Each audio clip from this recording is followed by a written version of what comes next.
What if I told you that the moment you stop trying to win her is when she starts chasing you? Sounds backwards, right? But it's psychological. The truth is, women don't respect what they control, and you hand her the reins every time you argue, over-explain, or beg for clarity. But you disrupt the pattern when you pull away, not out of spite, but out of self-respect. You become unpredictable, and that pulls her in. Right now, you may be caught in her emotional orbit, reacting, explaining, waiting, but you have a choice. Continue feeding the game, or step out of it, and let the silence do what words never could. So if you're done being controlled and ready to reclaim your gravity, like this video, subscribe, turn on notifications, and comment below. I don't chase chaos. I create calm. Number 1. When you let her take the lead, you lose her respect. What happens when a man hands over the reins of the relationship to her? Quietly but surely the polarity collapses. The spark that once drew her in begins to dim, and it's not because she doesn't care, quite the opposite. It's because deep down every woman is testing your center. Can he lead? Can he be still when I stir the waves? Imagine this. She pushes a boundary, not dramatically but subtly, perhaps a passive-aggressive remark, a request you know violates your values, or a moment of emotional volatility, and you fold. You accommodate. You appease. In that instant, her subconscious whispers, "He's not strong enough." This is not about dominance, it's about direction. A man without a frame gets absorbed into hers. He becomes a supporting actor in her script instead of the writer of his own. And here lies the tragedy. When she realizes she can control you, she no longer trusts you to hold her. We've been told that pleasing her wins her heart, but pleasing is not the same as leading. Jung would say she's not just responding to you, she's responding to the archetype of masculine energy, and that energy must remain anchored. So how do you reclaim it? Start by setting boundaries, not with anger but with certainty. Lead with presence. Don't ask for permission to be yourself. Let your decisions reflect your inner standard, not her moods. Be the man who can say no with grace and yes without praise. This is the Stoic path in love. Marcus Aurelius didn't ask the world to accommodate him. He stood firm in his values, calm in chaos, clear in storms. You do the same. Not for her approval, but for your own self-respect. Because the truth is simple. She doesn't want to lead. She wants to feel safe following a man who leads himself first. Comment below. I lead myself first and the right one follows. Number 2. The moment she becomes the one in control, the spark begins to die. Desire doesn't thrive in certainty, it breathes in polarity, and that polarity collapses the second you surrender leadership. When you let her dictate the direction, make the plans, guide your emotional tone, she doesn't feel more connected, she feels more responsible. And responsibility isn't sexy.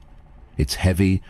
Imagine a dance. If both try to lead, they trip. If one lets go completely, it becomes a burden.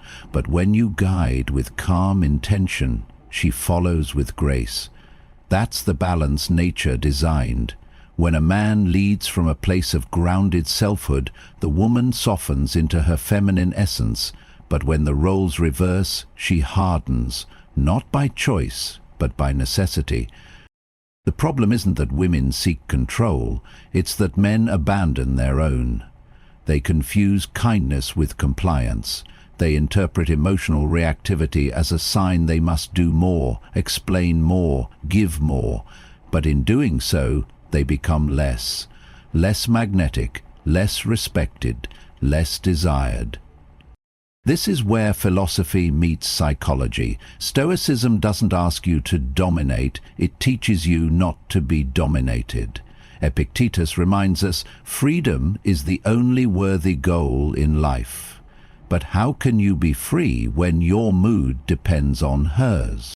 Reclaim that space. Don't overcorrect with ego or arrogance. Lead with stillness. Make decisions without checking her temperature first. Hold your values like a lighthouse, constant, no matter how strong the tides.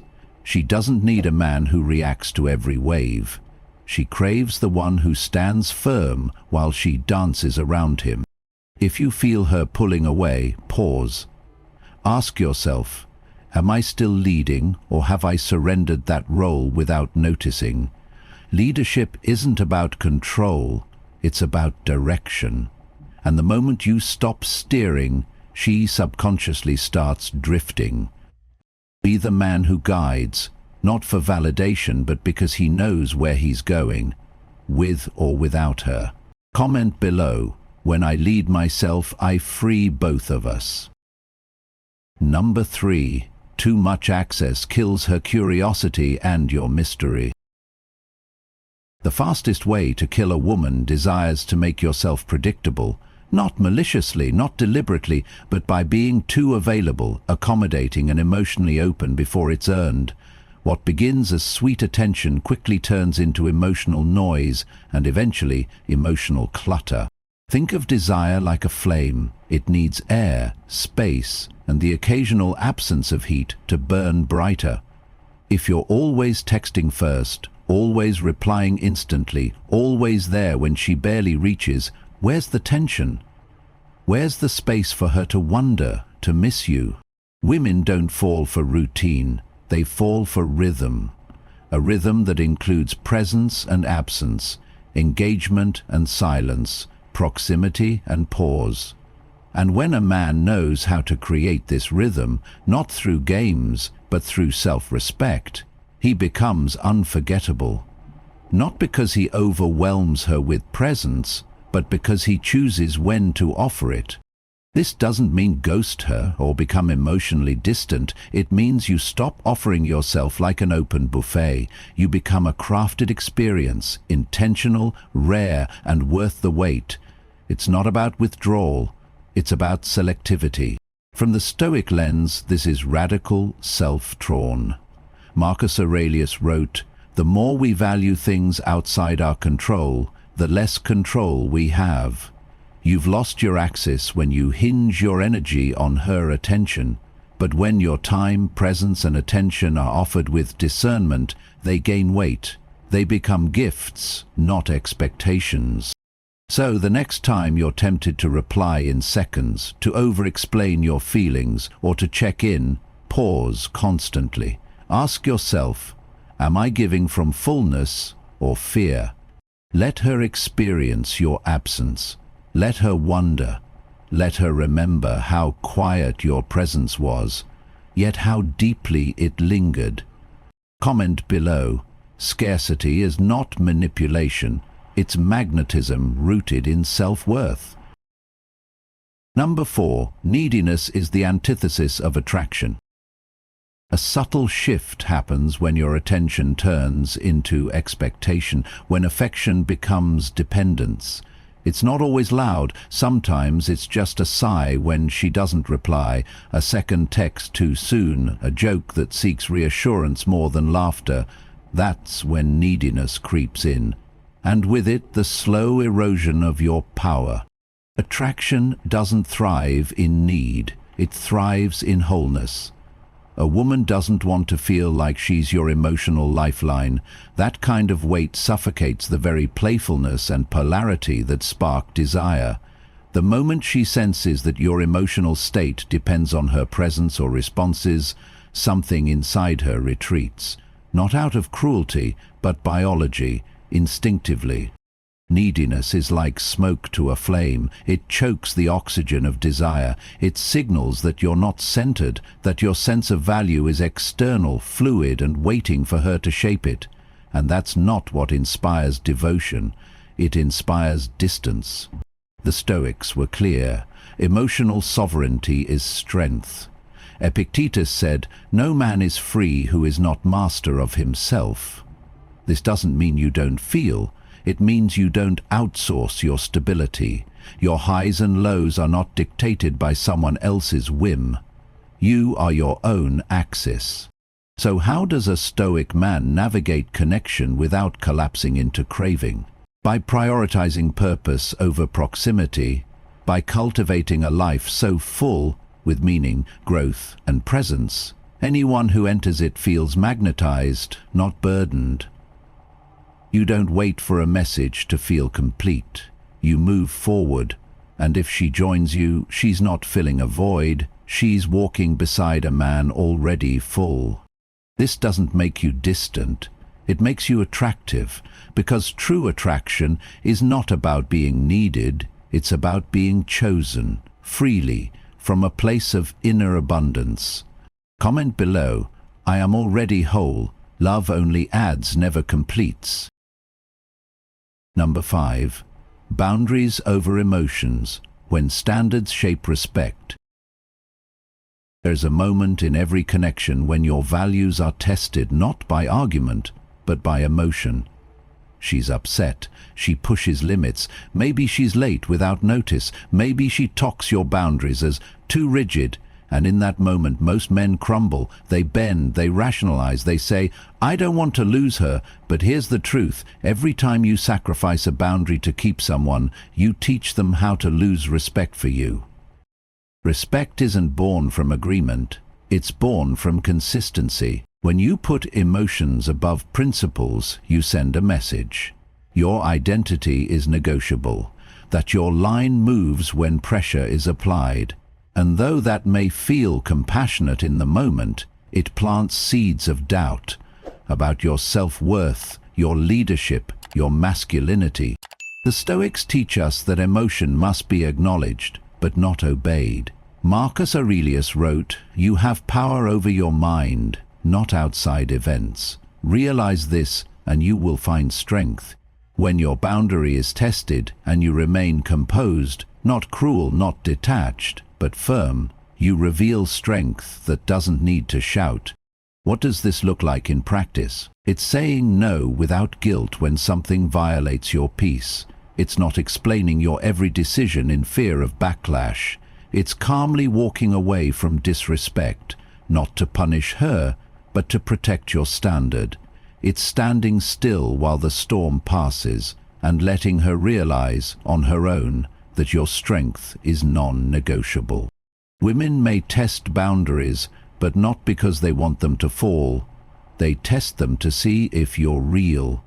And if you pass that test and remain grounded, they relax. They respect. They desire. Because nothing is more attractive than a man who can lead, not by dominance, but by depth. Comment below, my standards are my compass. They don't sway with the storm. Number 6. Masculine mystery. Why she's drawn to the man who doesn't explain himself. There's a strange paradox at the heart of attraction. The more you explain yourself, the less intriguing you become. Most men believe clarity equals connection, that by opening up fast, by being transparent, they'll earn her affection. But in reality, it's the opposite. The men who are most desired aren't those who explain, they're those who carry an aura of depth. The ones who let her feel, not be told who they are. When a man constantly seeks to justify his thoughts or decisions, he unknowingly puts himself in a submissive position. I didn't reply earlier because I was busy, but I promise I wasn't ignoring you. That sentence alone tells her everything she needs to know, nothing she'll long for.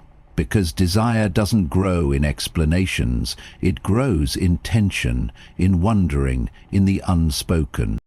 Women are intuitive beings. They don't need every word to understand intent, but they are magnetized by a man who doesn't rush to prove himself, who speaks less, acts more, who doesn't react at every emotional flare, but remains grounded, unreadable, present. That man earns her curiosity, and eventually her submission. This isn't about playing games.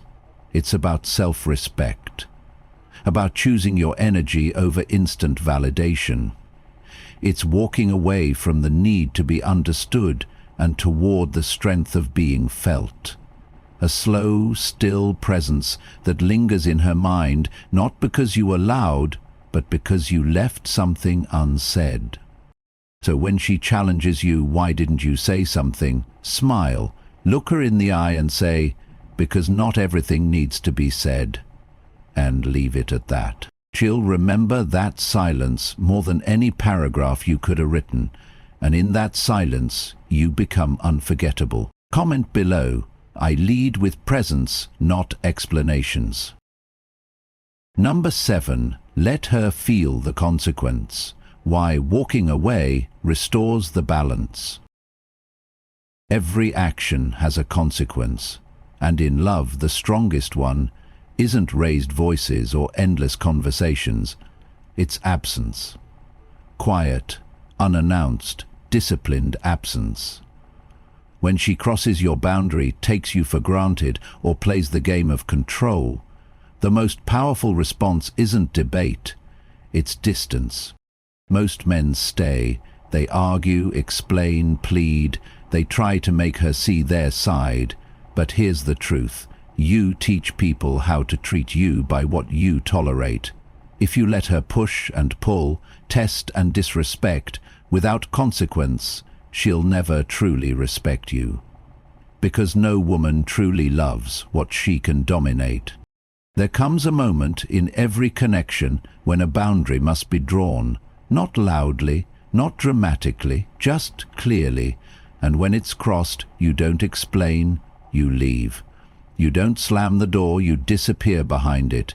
That is when she begins to feel something she hasn't felt in a while, the weight of your value.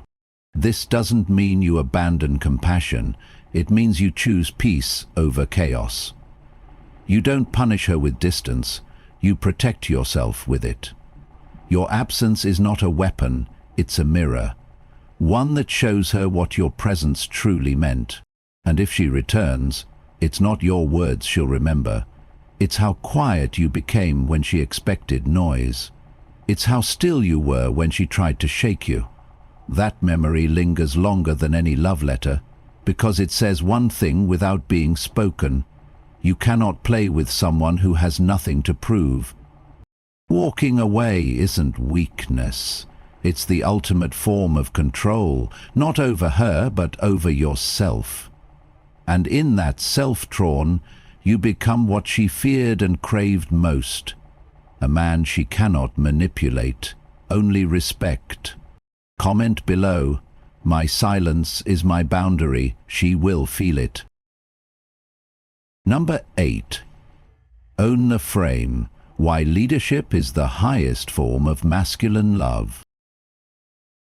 She doesn't want to be the captain, not deep down. Even if she argues, resists, or tests, her soul still yearns for something solid to lean on. That's not weakness, that's nature, and nature doesn't lie. When a man owns the frame, not just of the conversation, but of the entire emotional atmosphere, something shifts. Tension relaxes. Playfulness returns. The polarity between the masculine and feminine becomes alive again. But chaos fills the space when he gives up that frame, lets her lead, let her dictate the rhythm. Not because she wants to dominate, but because she no longer feels protected. And this is the paradox. She tests your leadership not because she hopes you'll fail, but because she wants to believe you won't. Leadership isn't controlling, it's guiding. It's calmly deciding the direction without asking for permission. It's how you order food clearly, walk with purpose, handle conflict without raising your voice. It's subtle, but it's everything. Because in your presence she feels the freedom to relax, or the pressure to lead. Men often think they're being respectful by always deferring. What do you want to do? Is this okay with you? Should we do this or that? But too much of that becomes weight on her shoulders. When you step up and say, "Let's go here, I've got it," you're saying, "You're safe. Follow me." In Stoic terms, leadership begins with internal discipline. The man who owns his mind owns the moment. He doesn't need to dominate her, he needs to master himself, and through that mastery he earns her deepest trust. Not because he demands it, but because he embodies it. Masculine love doesn't beg, chase, or force. It doesn't surrender its strength to make her comfortable. It holds the frame firmly and calmly until she feels at ease enough to open. Because a woman cannot blossom in uncertainty, but when your direction is steady, her softness follows. Comment below, I lead not to control, but to create safety. Number 9. The final truth. Leadership is self-respect in action.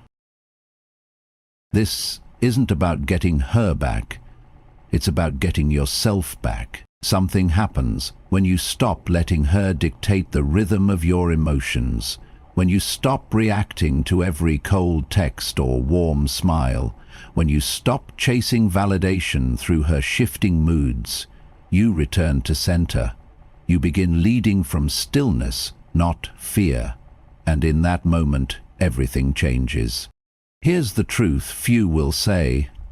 Women don't lose respect when you walk away. They lose respect when you stay too long in a place you're no longer respected. They don't desire men who wait for permission. They desire men who move with purpose, even when they move on. A man who leads his life doesn't need to control her. He doesn't need to punish her silence or beg for clarity. He simply steps back, focuses inward, and lets absence reveal what words never could. The silence becomes your frame, the discipline becomes your boundary, and in that space she begins to feel the weight of losing something real, not because you vanished, but because you evolved. This is the Stoic way. Not withdrawal as revenge, but withdrawal as realignment. You leave not to cause regret, but to find peace. You stop explaining because your energy is sacred. You don't need her to agree with your worth. You already live it. Most men fight for love by giving more. A Stoic man creates love by needing less. Let her wonder what changed. Let her sit in the space you once filled. Let her meet the man who doesn't plead for love because he knows he is love in motion. This isn't about manipulation, it's about liberation. You're not proving your value, you're protecting your soul.